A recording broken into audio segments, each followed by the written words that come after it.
तोहरे माहौल में हीरो ना रहियो विलन के रोल में हीरो ना रहियो विलन के रोल में।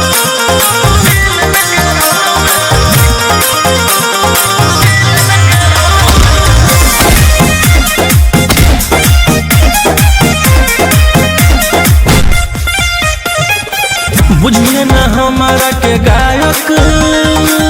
नाही कवनो नायक छोड़बो ना जिए लायक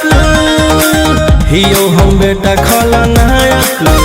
ढेरा उड़ो ही जमीनिया में गाड़ देबो चोरी छतिया पसीना में कपाड़ देबो करम ही परेशान ले लेबो जान गोली बोझल रहो पीसतौल में हीरो ना रहियो विलन के रोल में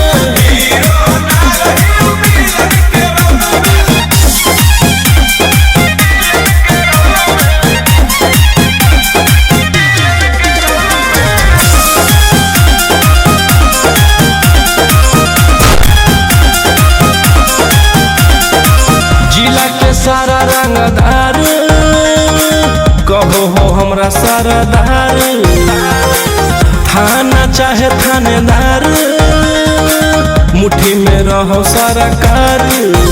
रोशन रोही विश्व से तोरा काट देतो चिल कौआ में मांस तोर बांट देतो